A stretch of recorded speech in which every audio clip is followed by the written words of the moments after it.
Agora, por favor, abra sua Bíblia no livro de 2 Reis, capítulo 22, verso de número 11.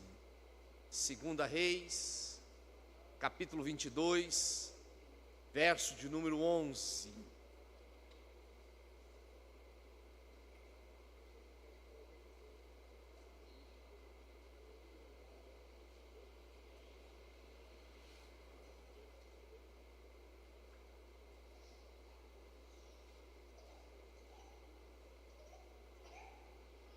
Diz assim o texto bíblico: tendo o rei ouvido as palavras do livro da lei, rasgou as suas vestes. Oremos ao Senhor. Senhor nosso Deus e Pai, nós nos colocamos diante de Ti com reverência e dependência, reconhecendo que precisamos da Tua graça e da Tua direção. Obrigado por esse momento, por Tua presença, pela oportunidade de ouvirmos a Tua palavra. Pai, nós Te pedimos, fala conosco, Teu Espírito Santo alcance o nosso coração, traga luz onde há confusão, sensibilidade onde há dureza e verdade onde precisamos ser confrontados. Dai-nos um coração ensinável, como o de Josias, que se rende diante da Tua palavra. Livra-nos de uma fé superficial, de uma religiosidade que não produz vida. Ensina-nos a viver o Evangelho com justiça, com misericórdia, com amor. Que esta palavra não seja apenas ouvida, mas gere transformação em nós. Que saiamos daqui diferentes, mais parecidos com Jesus. Nós oramos confiantes, em nome de Cristo. Amém e amém, Senhor. Glória a Deus. O tema da minha mensagem nessa manhã é: a Bíblia pode gerar vida ou morte. O choque da história de Josias. Histórias que tocam a nossa história.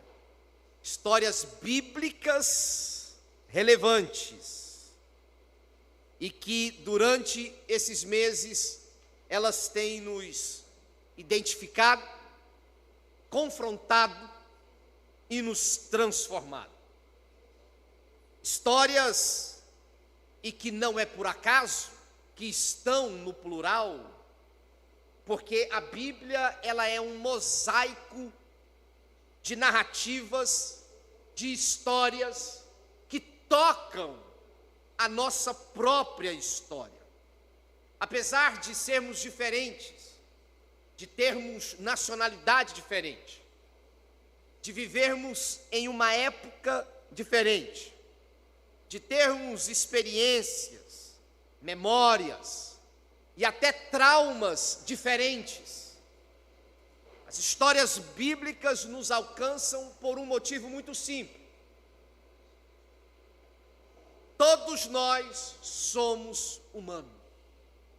Abraão era humano, Isaac era humano, Moisés era humano, Josué era humano, e eu e você somos humanos. É por isso que a Bíblia nos alcança.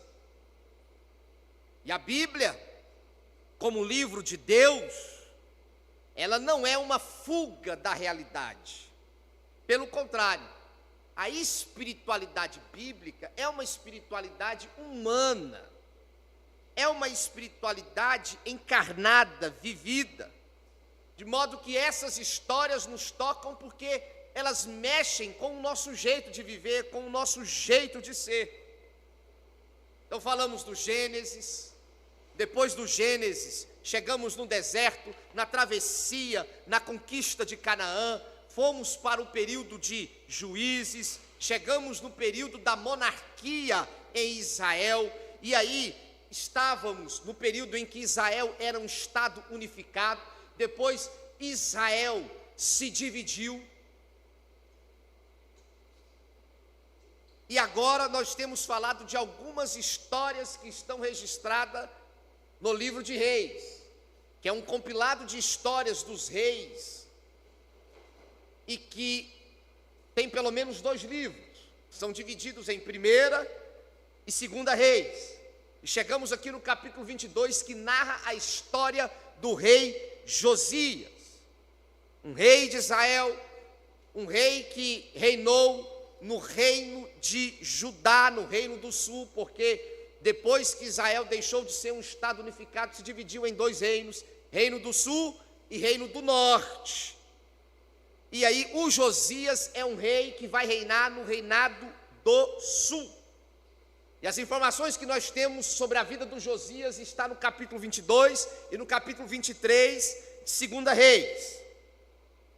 Aqui precisamente nós temos um contexto histórico. Como eu disse, o reino estava dividido entre o reino do norte, cuja capital era Samaria, e o reino do sul, cuja capital era Judá, era Jerusalém. Nós estamos num contexto político de grande crise social e até mesmo espiritual. Israel estava vivendo uma convulsão política social em razão de peso de impostos, peso tributário, sobretudo nos mais pobres. E não bastasse isso, havia muita corrupção e havia idolatria em Israel. Para vocês terem uma ideia, o avô do Josias foi um rei que se chamava Manassés. O Manassés, ele reinou por 55 anos em Judá. E ele foi um rei extremamente perverso. O Manassés era filho do Ezequias. E o Ezequias tinha sido um rei bom. E tinha promovido várias e várias reformas espirituais no seu povo. O Manassés desfez todas essas reformas do rei Ezequias. Foi um rei extremamente opressor, que aumentou o peso e a carga tributária do povo. Era um rei idólatra, que colocou várias práticas de sincretismo religioso e até mesmo sacrifício dos próprios filhos a Moloque. E aí depois de Manassés veio o Amon, que era o pai do Josias.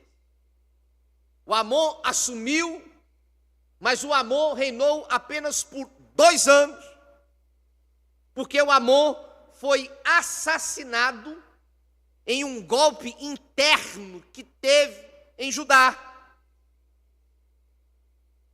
E aí, em seguida, o povo ficou enfurecido, e o povo então matou os conspiradores do Amon e colocou o Josias para reinar. Só que, quando o Josias foi colocado para reinar, o Josias tinha 8 anos de idade. A Melissa tem 7 anos, 8 anos. Imagine você, a Melissa, sendo colocada como rainha do Brasil, rainha de Goiás. Agora nós temos uma nova governadora. Essa governadora é a Melissa. É isso que está acontecendo aqui. É óbvio que o Josias, com 8 anos, ele não iria conseguir exercer o seu reinado, e ele, então, vai ser manipulado por poderes, mesmo porque ele era uma criança. Então, havia alguns grupos que estavam por trás do Josias e que, então, dirigia o Reino do Sul. Apenas 18 anos depois é que, de fato, o Josias assume o seu reinado, assume o controle. E aí ele já é um homem, já tem mais maturidade, embora, obviamente, ele não deixasse de ser influenciado por algumas estruturas. E esse é o contexto em que o Josias assume Reino do Sul, Reino de Judá. De modo que, mesmo num contexto perverso, mesmo numa estrutura que não era justa, mesmo em um ambiente que não era saudável, nós vemos que Deus ainda assim, Ele é poderoso para escrever e editar uma história para que o nome dele seja glorificado, porque ele é Senhor e soberano sobre tudo e todos. Deus pode levantar transformação mesmo em contextos corrompidos, e essa é talvez a principal lição do reinado de Josias. Não importa o ambiente em que você está ou como esse ambiente se tornou, Deus ainda assim é poderoso para trazer transformação no ambiente que você está através da sua vida. E aí o que acontece? O verso 8 do capítulo 22 que nós acabamos de ler diz assim: então disse o sumo sacerdote Ilquias ao escrivão Safã: achei o livro da lei na casa do Senhor. Ilquias entregou o livro a Safã, e este o leu. E aí nós temos aqui o encontro com a palavra de Deus. A palavra de Deus estava perdida em Judá. E eles encontram a palavra de Deus, o livro da lei é encontrado no templo. E eles começam a ler o livro da lei para o Josias. E na medida que vão lendo o livro da lei para o Josias se comove profundamente com essa leitura.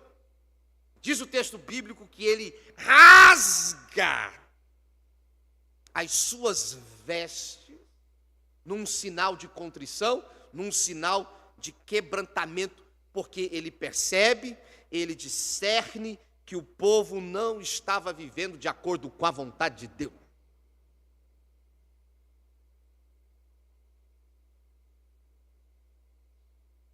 Quais são as nossas reações quando nós estamos ouvindo a palavra de Deus?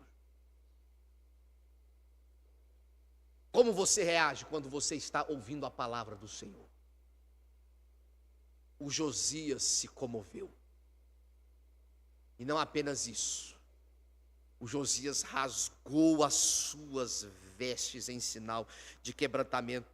E aí, ele não fica apenas nisso. Ele consulta a profetisa Hulda. E a profetisa Hulda anuncia juízo sobre a nação. Mas ao mesmo tempo que ela anuncia juízo sobre a nação, ela reconhece o coração sensível de Josias. E o problema aqui não era apenas a desobediência à palavra, mas era a desconexão com a palavra de Deus. Hoje nós aprendemos no ICG Educação que não basta apenas ouvir, é preciso praticar. Agora, a prática, a reação àquilo que ouvimos, depende muito de como o nosso coração está, que tipo de solo é o nosso coração, porque o Josias toma uma atitude de mudança, porque houve um quebrantamento. Se nós continuamos nas nossas atitudes de ouvir, e a palavra entrar por um ouvido e sair pelo outro, que resultado ela vai promover em nossa vida? Então não basta apenas ler ou ouvir a palavra de Deus, é preciso se deixar ser confrontado pela palavra. É preciso deixar que a palavra de Deus nos leia. É preciso deixar que a Bíblia nos transforme. Então, a nossa pergunta devocional diante da leitura da palavra de Deus deve ser sempre dizendo: Senhor, fale comigo. O que eu preciso mudar? O que eu preciso melhorar? O que eu preciso agir? Como eu preciso reagir de acordo com a sua palavra? Então, há aqui no reinado de Josias, a descoberta da palavra de Deus, mas não apenas isso. Uma volta às Escrituras. E aí o capítulo 23 vai mostrar a resposta de Josias a essa palavra. A restauração que ele promove. Ele remove práticas idólatras, ele destrói altares pagãos, ele volta a centralizar o culto em Jerusalém, ele interrompe algumas práticas violentas como sacrifício. Nós estamos aqui diante de um avivamento, diante de um retorno sincero a Deus. Avivamento acontece com a palavra de Deus. Sem a palavra de Deus não existe avivamento. Porque avivamento é obediência à palavra de Deus, é nos voltarmos para a palavra de Deus com um coração quebrantado e sensível. Mas avivamento também não é apenas chorar porque ouvimos a palavra, não é apenas chorarmos porque recebemos o Evangelho, mas é tomarmos atitudes na nossa vida. Isto é avivamento. Quando Josias lê a palavra, ele interrompe práticas de morte que havia se instalado no meio do povo. Práticas como sacrifícios de crianças são abolidas.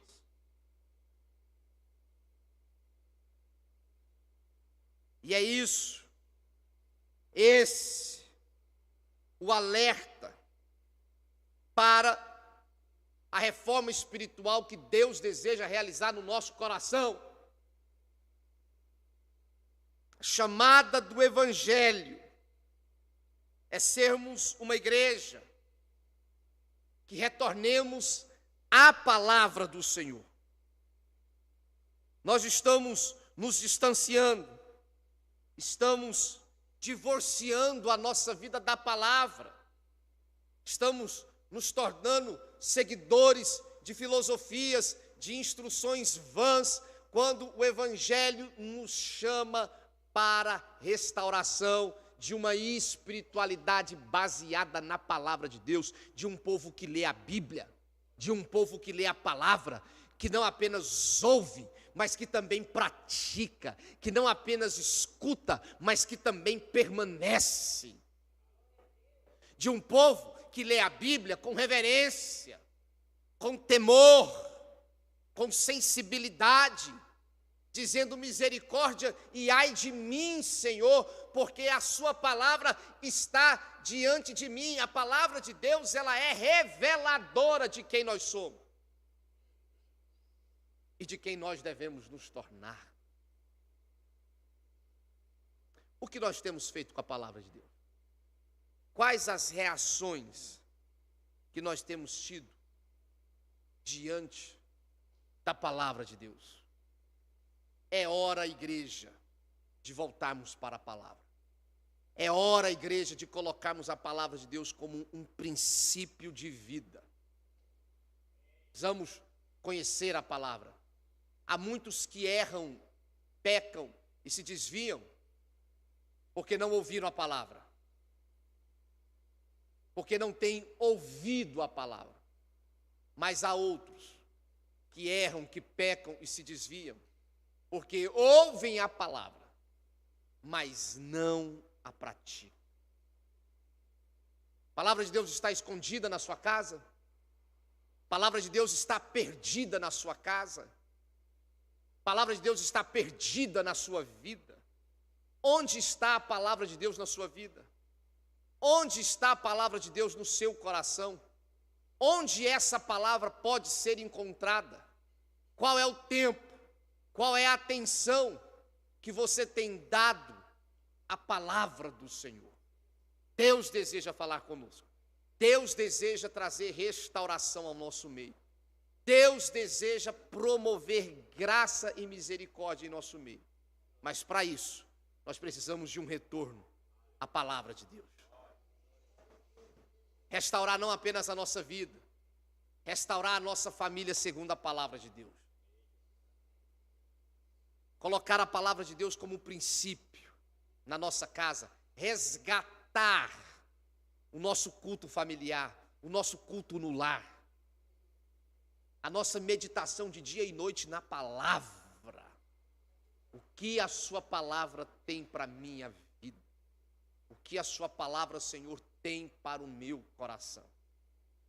Precisamos nos voltar para a palavra de Deus, porque essa palavra, ela gera vida, mas essa palavra, sem ser lida, compreendida e praticada, o que ela vai gerar em nós? O que ela vai gerar em nós? Será que a nossa Bíblia, ela é apenas de enfeite? Será que a palavra que nós carregamos é uma palavra meramente simbólica? Ou é uma palavra que salta no coração? No estudo bíblico, os meninos captaram uma imagem da Bíblia na minha cabeça, e aí eles perguntaram: pastor, o que isso significa? Isso significa que você tem que carregar a Bíblia na sua mente e no seu coração. Ela não é apenas o capacete, ela é a estrutura que blinda os nossos pensamentos. Quantos dos nossos pensamentos e dos nossos sentimentos têm muito mais origem na nossa carnalidade, na nossa natureza pecaminosa, do que na palavra de Deus? O que a palavra diz? Como a palavra diz? Como a palavra de Deus me orienta a agir? Como a palavra de Deus me orienta a reagir? É sobre isso que nós estamos falando. Restaurar a importância da palavra de Deus no nosso dia a dia. Gostaria que a igreja se colocasse em pé nessa hora. Aleluias.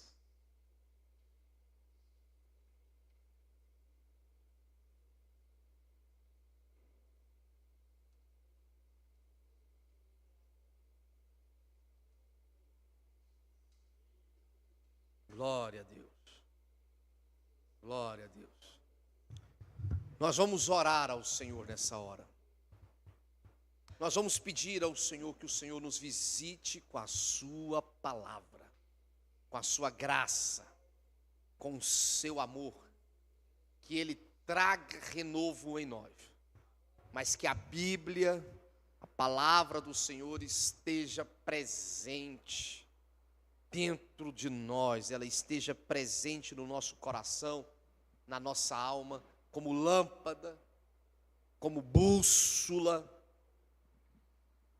mas como fundamento. Porque se você não edificar a sua vida na palavra, você vai desabar. Mas se a sua vida estiver edificada na palavra, você vai permanecer. Permanecer. Deus nos chama para permanecer. Precisamos nos voltar à palavra de Deus. Precisamos nos voltar à palavra do Senhor. O que precisa ser visto na sua vida? Em que a palavra de Deus tem que ser a última palavra. Quais são os pensamentos, os seus sentimentos e as suas ações que precisam ser revistas nessa manhã, sob o prisma da palavra de Deus? Feche os teus olhos. Aleluias. Oh, aleluias. Comece a falar com o Senhor. Comece a falar com o Senhor nessa hora.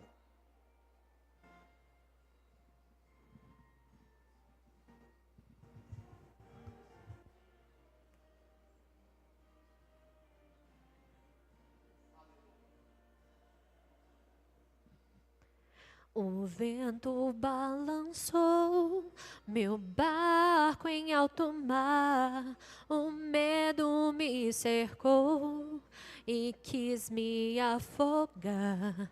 Mas então eu clamei ao Filho de Davi, ele me escutou, por isso estou aqui. O vento ele acalmou, o medo repreendeu, quando ele ordenou, o mar obedeceu. Não temo mais o mar, pois firme está minha fé. No meu barquinho está Jesus de Nazaré.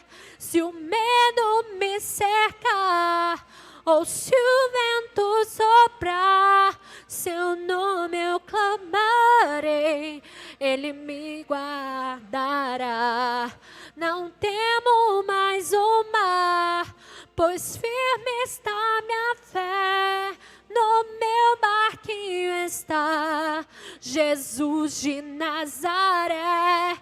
Se o medo me cercar, ou se o vento soprar, seu nome eu clamarei, Ele me socorrerá.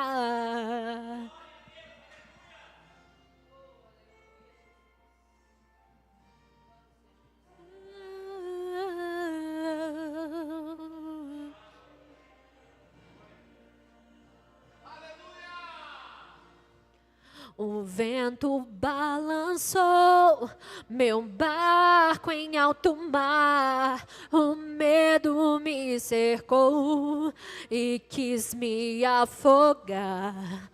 Mas então eu clamei ao Filho de Davi, Ele me escutou, por isso estou aqui. O vento ele acalmou, o medo repreendeu. Quando ele ordenou, o mar obedeceu.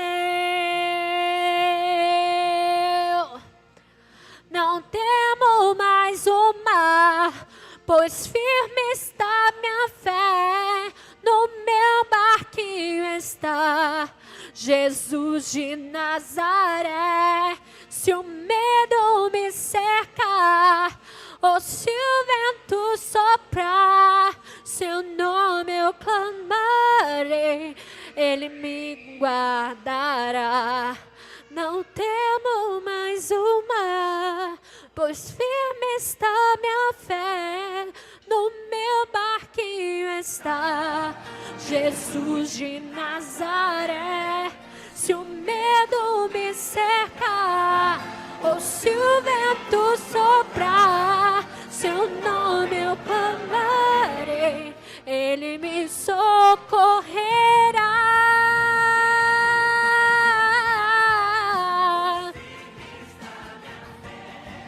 No meu barquinho está Jesus de Nazaré.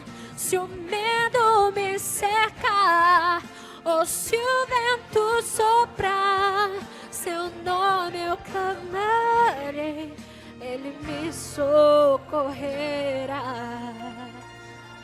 Senhor Jesus, nós queremos te agradecer pela tua palavra.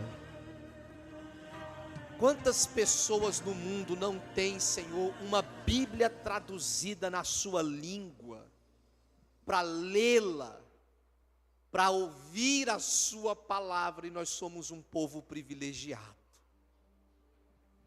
A nossa Bíblia não está perdida, não está escondida, nós temos uma Bíblia na nossa mão.